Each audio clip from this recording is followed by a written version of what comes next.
요즘 우리나라, 아니 온 세계가 제일 바라는 것이 아마 평화일 것 같아요. 특히 우리나라는 더더욱 평화의 축복 간절히 바라는데, 그동안 6.25 전쟁이 일어나고 70년이 다 되도록 아직도 전쟁을 끝내지 못하고 휴전 상태로 여전히 휴전선에서는 총칼을 들이대고 언제 터질지 모르는 불안한 가운데 참 살고 있잖아요. 이것 좀 끝났으면 좋겠다 싶은 마음인데 쉽지가 않습니다. 북미 정상회담이 잘 될 줄 알았더니 이게 좀 삐그덕거리고 위기를 맞았지만 또 다행스럽게 잘 되는 것 같습니다만 아직까지는 불안한 것 같아요. 평화라는 것이 쉽게 오는 게 아니구나. 그렇습니다. 평화가 쉽게 오는 게 아닌 것 같아요. 너무너무 힘들고 그러면 때로 우리는 이 세상 좀 떠났으면 좋겠다. 그래서 저 세상 가서 편안하게 살았으면 좋겠다. 저 세상이 어떤 세상인데 편안해요? 천국은 평안한 나라겠지. 그렇게 생각한다 이거죠. 그렇죠. 우리 천국 그러면요, 다시는 죽음이 없는 영원한 생명의 나라가 천국이라고 생각하는데, 사실 아무리 영원한 생명으로 천국에서 산다 할지라도 다툼과 미움과 전쟁이 끊이지 않는다면 그걸 어찌 천국이라 할 수 있겠어요? 차라리 지옥이지. 천국은 다시는 전쟁이 없고 다툼도 미움도 다시는 없는 진정한 평화의 나라여야 한다 이거죠. 그게 진짜 천국이지. 안 그래요?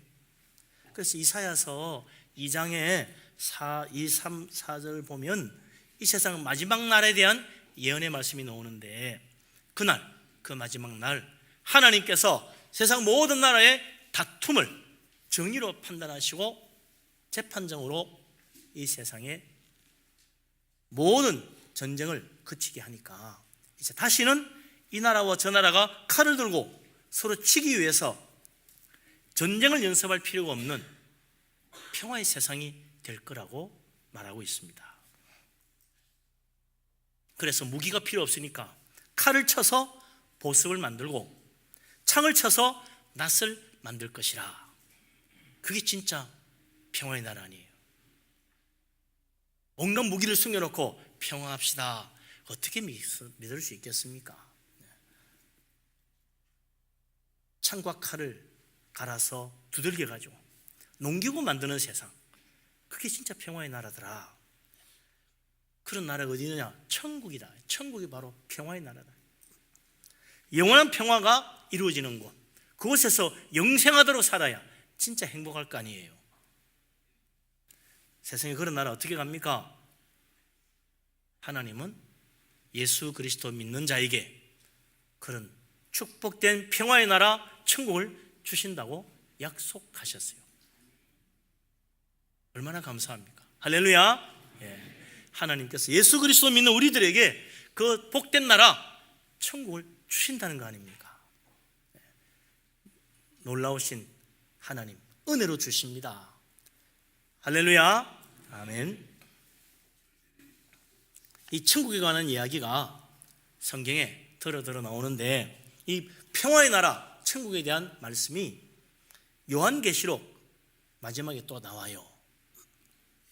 요한계시록 마지막 부분에 가면 21장에 처음 하늘 처음 땅은 없어지고 새 하늘 새 땅이 나타나는 장면이 나옵니다. 천국이 열리는 거죠. 그래서 요한계시록 마지막 2장 21장 22장 여기에는 영원한 천국의 모습을 아주 자세하게 정말 꿈같은 모습으로 그려놓았습니다. 그 영원한 천국에서 하나님께서 말이죠, 하나님의 백성들, 하나님의 자녀된 자들에게 그 눈에서 눈물을 닦아주십니다. 이 세상에 한 맺혔던 모든 눈물, 그날 주님이 다 씻어주십니다. 그리고 다시는 사망이 없고 애통하는 것이나 곡하는 것이나 아픈 것이 다시 있지 않는 정말 복된 나라를 열어주시는 거죠. 야, 그런 나라가 이루어지려면 얼마나 많은 시간이 걸릴까 그랬는데, 그 바로 앞에 요한계시록 20장까지만 해도 무서운 재앙, 끔찍한 전쟁, 정말 말로 담을 수 없는 고통이 계속 이어지고 오다가 21장에 딱 들어오면 갑자기 전쟁과 재앙이 완전히 사라집니다. 하나님의 위로와 평화와 행복이 가득한 평화의 나라 천국이 갑자기 열리는 거예요. 왜 이렇게 확 달라졌지요? 바뀌어도 이렇게 확 바뀔 수가 있나?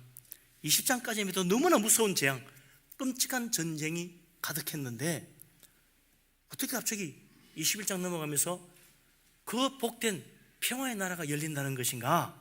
이유가 뭐냐? 사마한 성경을 살펴보면 사탄이 그동안 하나님을 대적하고 이 세상을 뒤흔들어 놓고 있었기 때문에 계속해서 전쟁과 고통과 저주와 재앙이 끊이질 않는 거예요. 그 가운데서 온 세상 사람들이 고통받는 거죠. 그런데 마지막에 가서 그리스도께서 영광 가운데 나타나서 사탄을 붙들어 가지고 영원한 지옥불에 던져버리시고 모든 전쟁을 끝내고 다툼과 불행도 다 없애버리시니 영원한 위로와 평화와 축복의 나라가 열리는 것입니다. 천국의 문이 활짝 열리는 거죠. 그러고 보면 이 세상의 모든 전쟁과 다툼과 재앙을 불러오는 자가 누굽니까? 사탄이라. 사탄이 가는 곳에는 언제나 다툼이 있습니다. 사탄이 끼어드는 곳에는 전쟁이 일어납니다. 사탄이 다가오면 불행한 일이 이루어져요. 사탄이 있는 곳에는 평화가 없습니다. 그래서 사탄을 멸해야 된다. 누가 사탄을 멸할 수 있겠어요? 예수 그리스도 주님이시다. 우리 주님께서 사탄을 멸하고 이 세상의 모든 끔찍한 전쟁을 끝장내고 모든 저주스러운 불행을 다 없애버리고 참된 평화, 진정한 행복을 주시려고 이 땅에 오신 분 아닙니까? 하나님의 아들 예수 그리스도 그분이 아니고 누가 사탄을 멸할 수 있겠어요? 예수 그리스도 주님을 믿으시기 바랍니다. 예수 그리스도께서 오셔서 십자가 지시고 사탄의 권세를 꺾으셨고 이제 다시 영광 가운데 재림하셔서 사탄을 영원히 멸하실 것입니다. 우리는 그날을 바라보는 거죠. 그날 진짜 평화, 영원한 평화, 온전한 평화가 이루어질 거라 이거죠. 이 세상의 평화는요, 아무리 위대한 영웅이 나오고 아무리 탁월한 사람이 나와도 결코 영원한 평화 이루지 못했어요. 이 세상 평화는 영원하지도 않고 진짜도 아니다 이거죠. 그러나 천국의 평화는 영원한 것이요 진짜입니다. 다시는 전쟁도 없고 다시는 슬픔도 없고 눈물도 없고 죽음도 없고 아픈 것도 없는 진짜 복된 나라, 그게 천국이라는 거죠. 이 복된 나라를 주시는 우리 하나님, 우리에게 이 놀라운 축복을 주시려고 이 땅에 오신 예수 그리스도, 다시 오실 주님을 믿으시기 바랍니다. 아멘. 이 사탄이 문제입니다. 이 세상 사는 동안에는 항상 사탄이 문제예요. 이놈이 끼어들면 인생에 문제가 생기거든요. 성경에 보면 욥이라는 사람이 있잖아요. 하나님도 인정한 의인입니다. 동방제일의 의인이라. 그보다 더 어려운 사람이 없다는 거 아니에요. 그런데 욥이 정말 평화롭게 잘 살고 있는데 어느 날 갑자기 인생이 뒤흔들리고 뒤죽박죽이 됐습니다. 자식 다 죽고 재물 다 잃어버리고 끔찍한 병에 걸려서 고통 가운데 있었어요. 왜 이렇게 됐어요? 사탄이 끼어들어가지고 그런 거지. 사탄이 끼어들어서 온갖 악한 말로 욥을 비난하고 저주하여 기어코 욥을 불행에 빠뜨리고 말았다 이거죠. 이 끔찍한 불행이 언제 끝납니까? 욥이 하나님을 만나면서 끝나는 거예요. 어떻게 욥이 하나님 만났습니까? 하나님이 찾아오셨어요. 고통 가운데 부르짖는 욥을 하나님이 찾아오셨어요. 그 하나님 만나고 나니까 그동안 있었던 모든 불행 끝나버렸어요. 한순간에 바뀌어버립니다. 모든 저주가 사라지고 모든 불행이 사라지고 평화가 찾아오고 행복이 찾아오는 거예요. 하나님이 찾아오시고 하나님 만나면 모든 불행 그 순간 끝나는 거예요.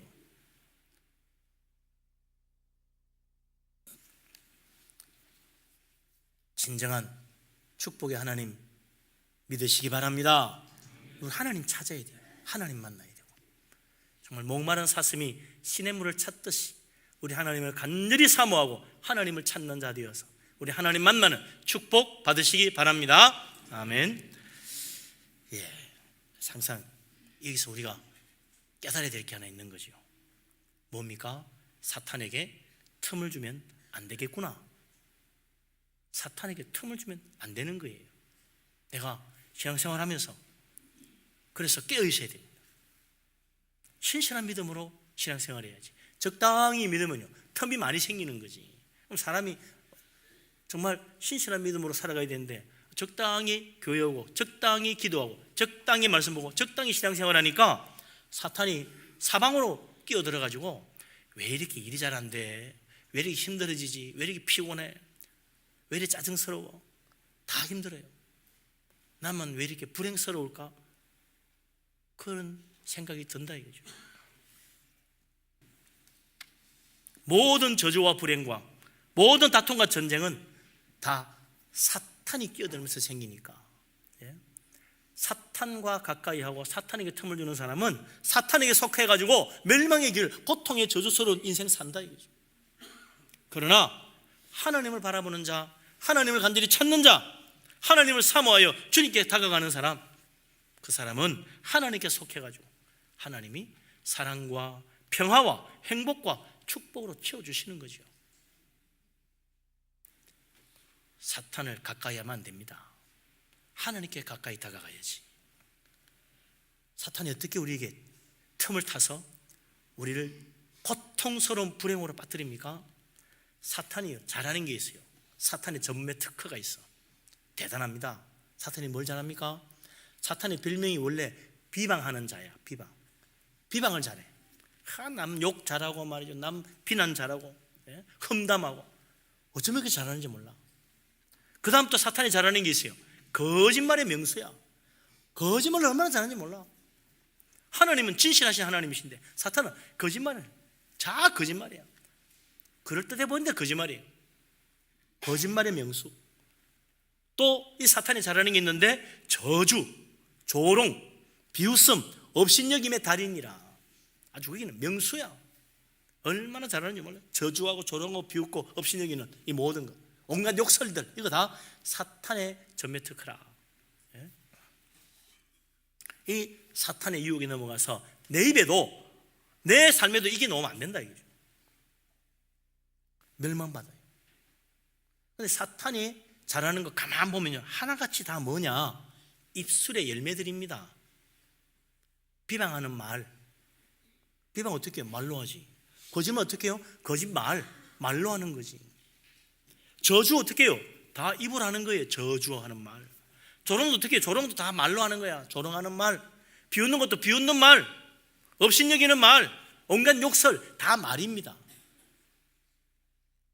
사탄이 우리 입에 이 잘못된 악한 말들을 심어줘가지고 남 비방하고 비웃고 조롱하고 욕하고, 그러다가 나도 모르게 사탄에 속한 사탄의 멸망받을 자식이 되는 거예요. 그래서 지옥으로 달려가는 거 아닙니까?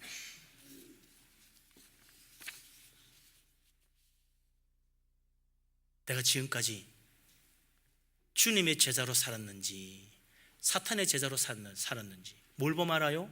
내 입에 어떤 말이 나오는가 보면 안다 이거죠.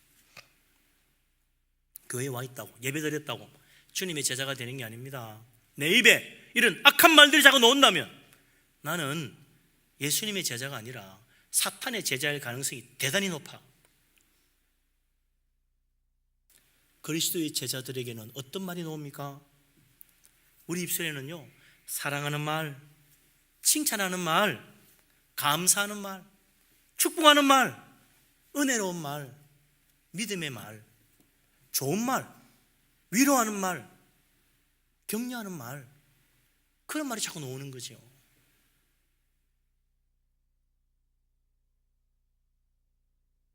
그 예수님의 제자의 모습이라.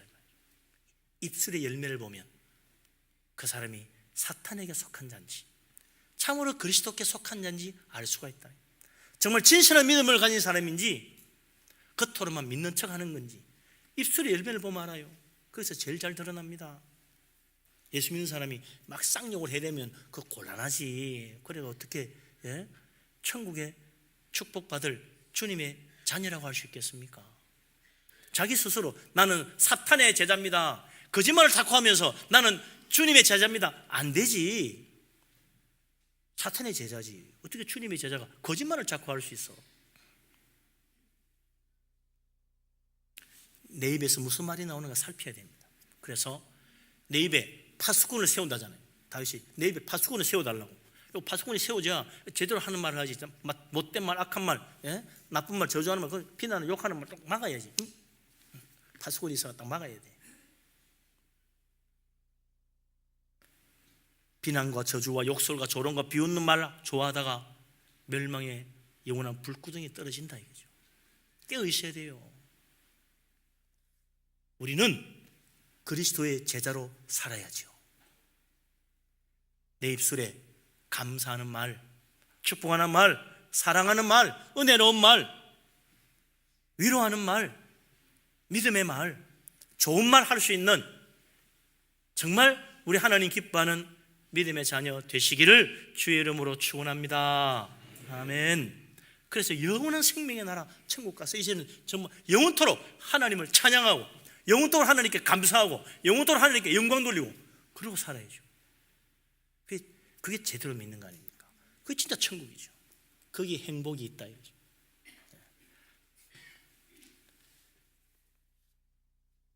그래서 오늘 우리 주님도 이 천국의 축복을 누리려면 어떻게 해야 되느냐?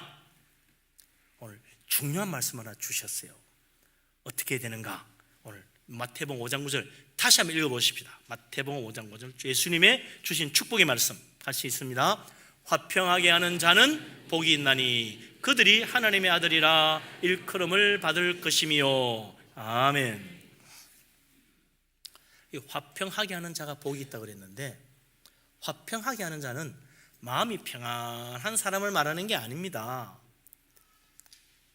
내 마음이 아무리 편한 뭐해? 자꾸 다른 사람 이간질하고 싸움 붙이고 다른 사람하고 불화하고 그러면 복 있는 사람이 아니죠.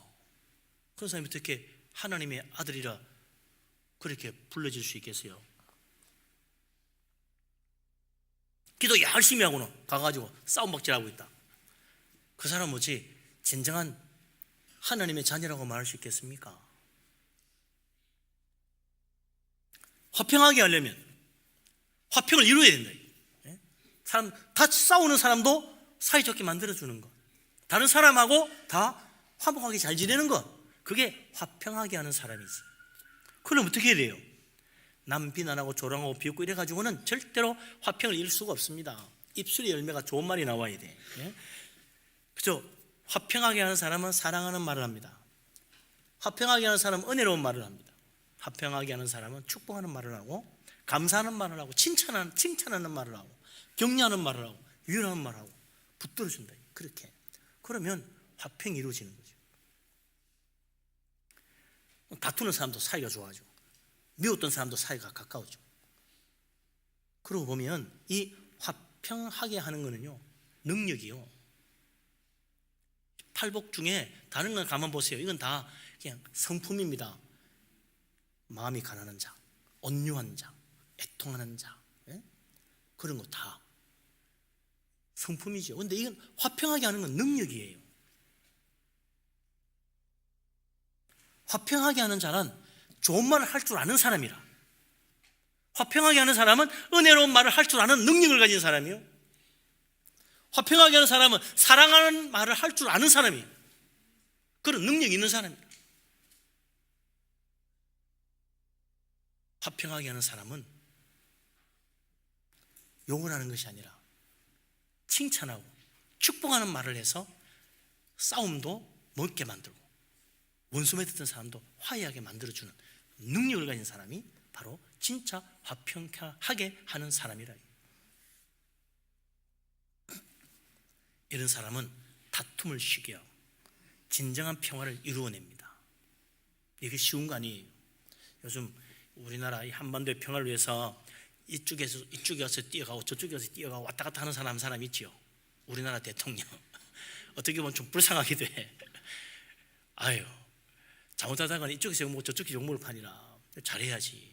쉬운 거 아닙니다. 보니까 딱 그래요. 보니까 항상 웃으면서 좋은 말만 해보니까 그분이 그러더라고. 어제 가면 안 들어도 알겠다. 그다음 무슨 말 나오는지 알겠다. 어제 가면 그러겠어요. 뻔하지. 좋은 말 할 것 뻔하니까. 그래야 화평이 되지.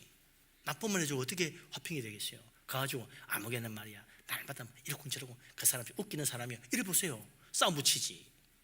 니 욕하더라. 그러면 닮은 거 가지고 싸움 나는 거 아니에요? 좋은 말 해줘야 돼. 그런 말 하지 말고. 너무 이런 말 너무 감동받으면 안 됩니다.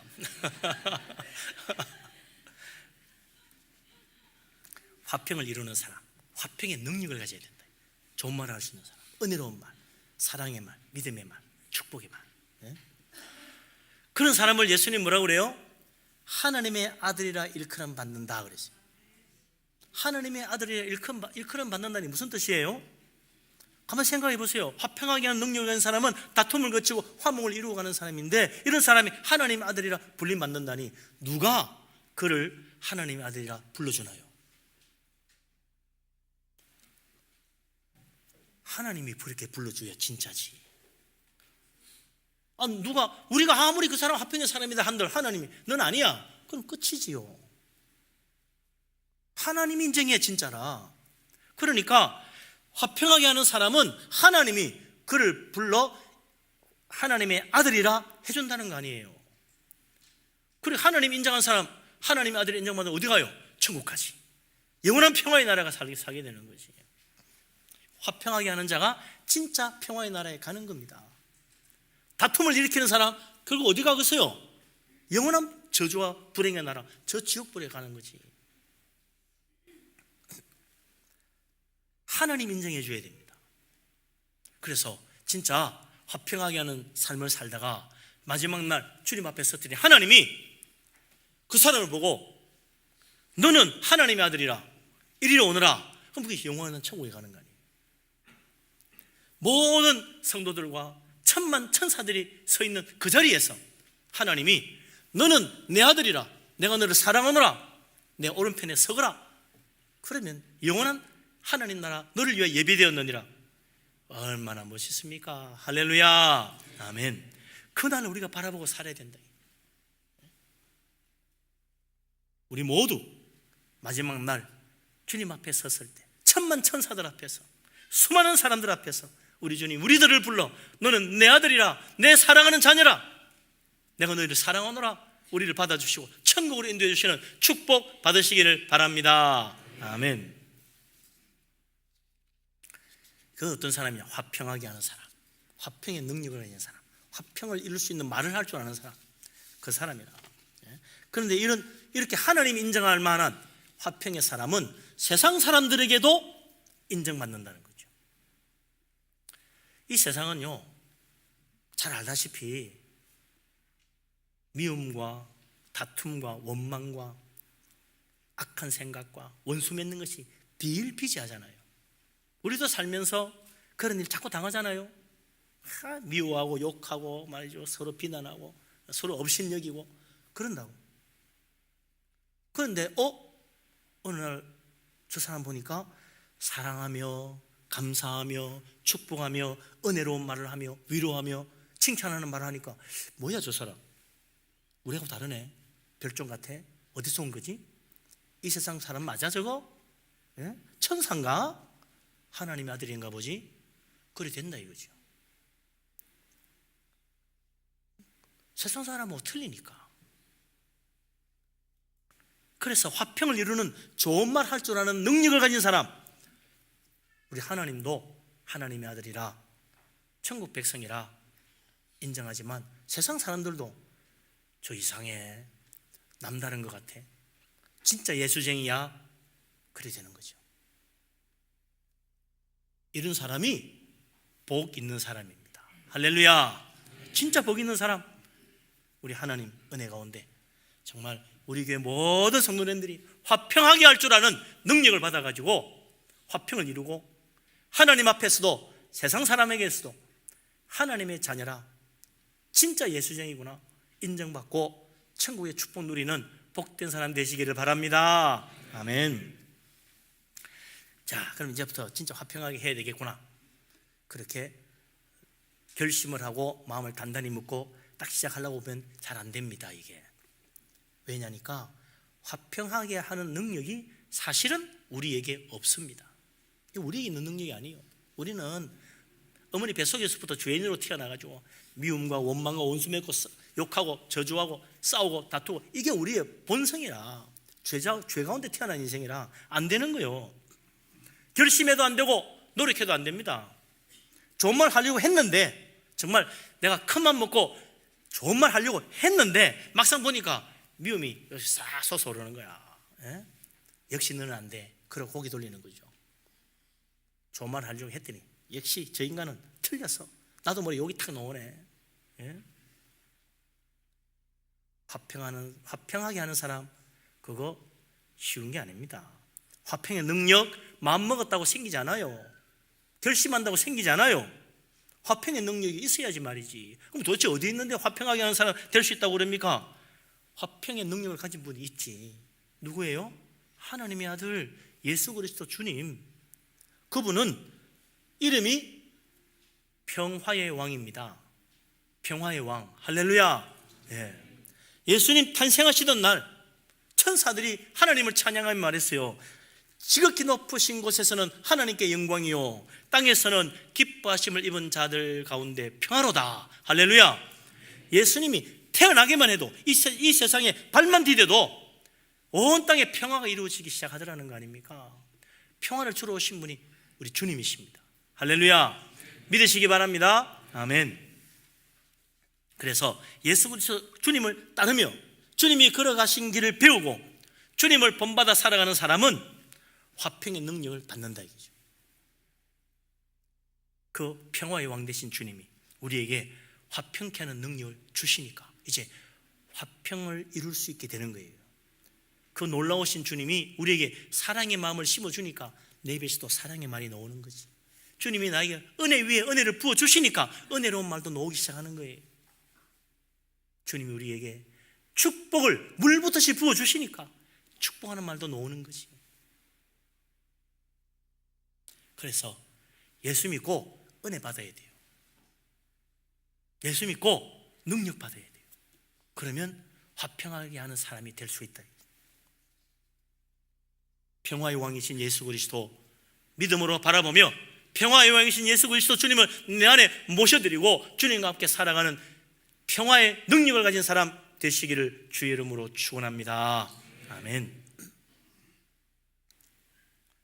우리는 이 죄악이 가득한 세상, 원망과 미움과 불행과 다툼과 저주가 가득한 이 세상 속에서 예수 그리스도를 배워야 됩니다. 예수님을 따라가야 돼요. 그래서 예수 그리스도 주님을 믿고 예수 그리스도 주님을 본받고 예수 그리스도로부터 이 화평의 능력을 배웠던 사도 바울, 그가 에베소서 2장에서 참 놀라운 말씀을 해줍니다. 이 화평의 능력이 어디 있느냐, 어떻게 우리가 화평의 능력을 받을 수 있는가, 놀라운 진리를 말해줘요. 이거 오늘 같이 한번 읽어봅시다. 에베소 2장 14절, 15절, 16절. 에베소서 2장을 찾아보십시오. 신약 성경 311쪽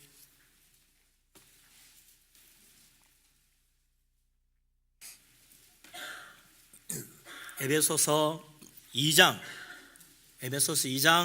14절, 15절, 16절 같이 읽겠습니다. 그는 우리의 화평이신지라 둘로 하나를 만드사 원수된 것 곧 중간에 막힌 담을 자기 육체로 허시고 법조문으로 된 계명의 율법을 피하셨으니 이는 이 둘로 자기 안에서 한 새 사람을 지어 화평하게 하시고 또 십자가로 이 둘을 한 몸으로 하나님과 화목하게 하려 하심이라. 원수된 것을 십자가로 소멸하시고. 아멘. 예수님께서 원수된 것을 소멸하시려고 뭘 했어요? 십자가 지셨어요. 예수님께서 둘을 화평하게 하여 하나의 새 사람으로 지어 원수된 것을 다 풀어주시려고 자기 육체로 십자가에 희생하셨다는 겁니다. 주님은 십자가를 지심으로 화평을 이루셨다는 거예요. 화평의 능력이 어디 있습니까? 십자가에 있다는 거지. 십자가 지는 데 있다는 거예요. 십자가가 뭡니까? 예수님 왜 십자가 지셨어요? 우리의 죄를 용서하시려고 십자가 지셨잖아요. 우리의 모든 죄를 완전히 다 용서하시고 깨끗하게 해주시려고 십자가 지셨잖아요. 화평의 능력, 십자가를 통하여 주어지는 화평의 능력은 용서하는 능력입니다. 생각해 보세요. 용서하지 않으면 어떻게 화목할 수 있습니까? 원수된 것을 용서하지 아니하고 어떻게 그와 화해할 수 있겠어요? 내 마음속에 있는 미움을 용서하지 아니하고 어떻게 사라질 수 있겠어요? 그 미움이. 다른 사람의 죄와 허물을 용서하지 못하면 우리는 계속 원수되어 미움과 정오를 품고 살 수밖에 없는 것입니다. 그런 사람은 절대로 화평의 능력을 받을 수 없습니다. 내 속에 미움을 품고 사는데 어떻게 좋은 말이 나올 수 있어요? 결국은 돌아서서 욕하지. 우리 주님, 우리의 모든 죄를 용서하시려고 십자가를 지셨습니다. 얼마나 용서하세요? 용서하시고 또 용서하시고, 이런 것이 7번이라도, 아니 수천 번 수만 번이라도 용서하고 또 용서하시려고 십자가 지시고 자기 육체를 다 내어주시고 고난 받으셨어요. 화평의 능력, 그것은 바로 다른 사람의 허물과 죄를 기꺼이 용서할 수 있는 데서 생기는 것입니다. 나는 이제 화평의 사람이 돼야지. 결심 100번 해보세요. 용서하지 못하고 이루어지는가? 안 됩니다. 내 속에 아직도 미움이 남아있다면, 내 속에 혹시 원수 맺은 사람이 있다면, 쳐다보기도 싫은 사람이 내 속에 남아있다면 지워야 됩니다. 어떻게 해요? 주님이 십자가를 본받아 용서함으로. 우리 주님이 왜 나를 따라오려면 자기 일 부인하고 자기 십자가 지고 나를 따르라고 그랬습니까? 용서를 배우라. 용서를 배우라. 그게 하나님의 자녀가 되는 길이다.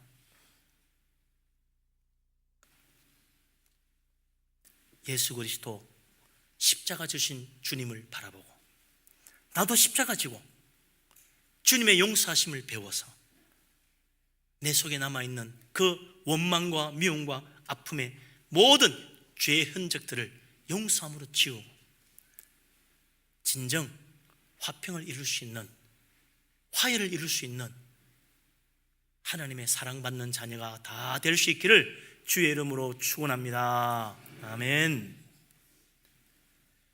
그런데 그래요, 안 됩니다. 잘. 목사님 용서하려고 그랬는데요, 그 인간 보니까 안 돼요. 정말 결심했는데도 안 되네요. 십자가 바라봐도 잘 안 됩니다. 몇 번 바라봤어요? 많이 바라봤는데요. 십자가에 붙들고 삽니다. 그래도 안 됩니다. 기도해야지. 어떻게 해요? 예? 기도해야지. 용서할 수 있도록 하나님 앞에 기도해야지. 하나님, 용서할 수 있는 마음을 주십시오. 용서할 수 있는 믿음을 주십시오. 용서할 수 있는 능력을 주십시오. 하나님께 기도해야지. 십자가 그냥 붙들고 있다고 저절로 십자가 길을 걸어가지나. 기도하지 않고 어떻게 이 놀라운 축복을 내 것으로 만들 수 있겠습니까? 십자가 바라보고 기도해야 돼요. 예수 그리스도 붙들고 기도해야 돼요. 예수님 마음을 품을 수 있도록 해달라고 하나님께 기도해야 돼요. 성령께서 내 마음을 새롭게 해달라고 기도해야지. 도대체 얼마나 기도하라는 거예요? 끝까지 기도해라. 계속 기도하고 주님 오시는 그날까지 기도해야지. 또 용서할 수 있도록 다시 또 기도하고, 안 되면 또 다시 엎드리고, 또 내 속에 미움이 불끈 솟아나면 또 엎드려 기도하고, 화가 치솟아나면 또 기도하고, 또 내 속에 있는 상처가 또 살아나려고 그러면 또 기도하고, 주님, 용서할 수 있는 능력을 주십시오. 기도해야죠. 끝까지 기도로 주님 붙들고 십자가 바라보면 승리할 수 있는 길을 열어 주십니다. 하나님 도와주십니다. 성령께서 은혜를 주십니다. 우리 하나님께서 능력 주셔서 마침내 용서하고 사랑하고 화목하고 화해할 수 있는 축복의 길을 주시는 거예요. 정말 십자가 주님 바라보고 나도 용서의 길을 배워서 내 속에 남아있는 원수 맺은 자들을 하나씩 하나씩 지워갈 수 있는, 화평할 수 있는 능력을 가진 하나님의 자녀 다 되시기를 주의 이름으로 축원합니다. 아멘. 쉬운 일 아니죠.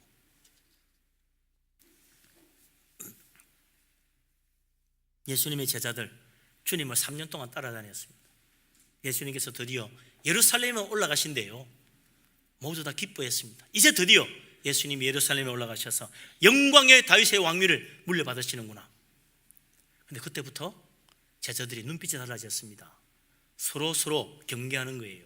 갑자기 경쟁 상대가 돼서 내가 더 높은 자리에 가야 되는데, 저 친구 요새 예수님 옆에서 현의 말로 알랑방구를 끼는 게 좀 걱정이네. 예? 저 친구 왜 지금 아부를 예수님께 하는 것 같아? 뭐 저런 인간이 있어. 그때부터 서로 미워하기 시작하는 거예요. 그러더니 야고보, 요한이 자기 어머니를 대동해가지고 예수님께 와서 특별 부탁을 하네요. 예수님, 예루살렘에 올라가셔서 영광의 자리에 앉으실 때 우리 아들 이 두 놈을 예수님 오른편 왼편에 다 앉게 해주세요. 나머지는 어떡하고? 그거 알 바 아니죠. 잔챙이들인데 뭐. 예? 그 말을 들었던 제자들 다 화가 나가지고 다 얼굴이 싹 변해버린 거예요.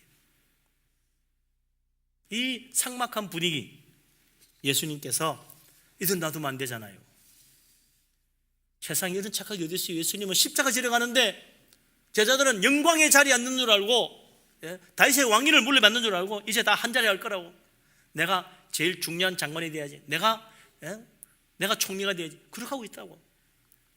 착각도 그런 착각이 없지. 예수님께서 그런 제자들을 향하여 말씀하십니다. 너희들 세상 권세자 본받으면 안 되지. 인자가 온 것은 섬김을 받으려 함이 아니라 도리어 섬기려 하고 자기 목숨을 많은 사람의 대속물로 주려 함이니라. 너희 중에 누구든지 으뜸이 되고자 하는 자는 모든 사람의 종이 되어야 하리라. 섬기는 자가 가장 높은 자가 될 것이다.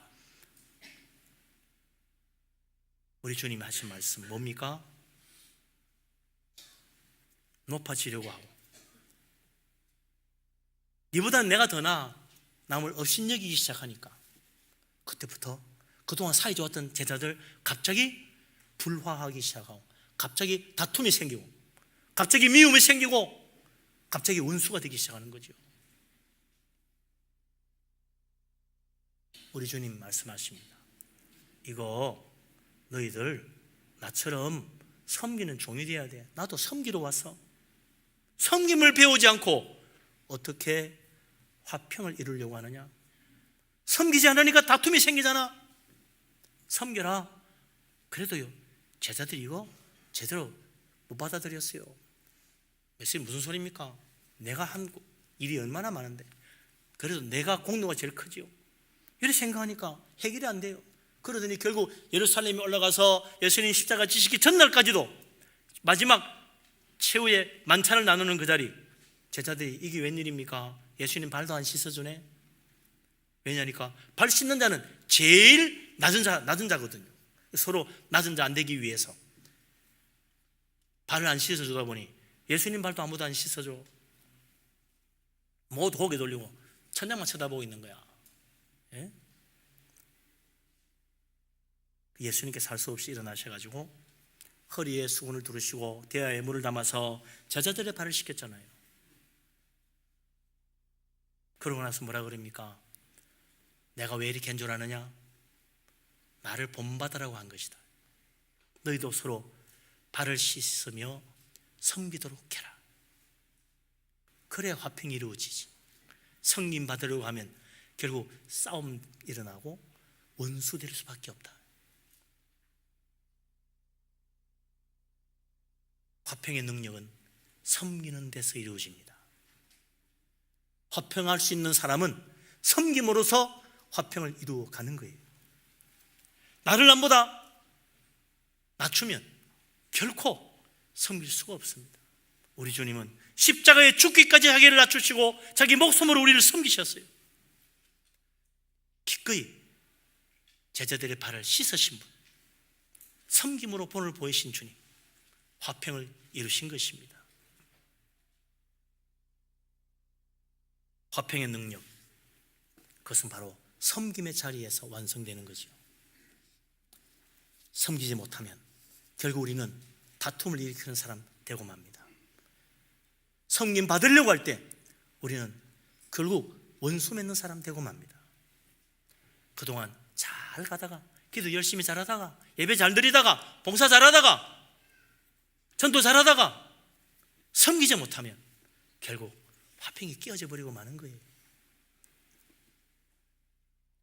예수 그리스도 십자가 지시고 제자들의 발까지 씻으신 그 섬김을 본받아서 우리도 섬김의 사람이 되고 섬김의 자리로 낮아져서 내 손과 발로 섬김으로 진짜 화평하게 하는 능력을 받는 하나님의 자녀, 축복된 사람 되시기를 주님의 이름으로 축원합니다. 아멘.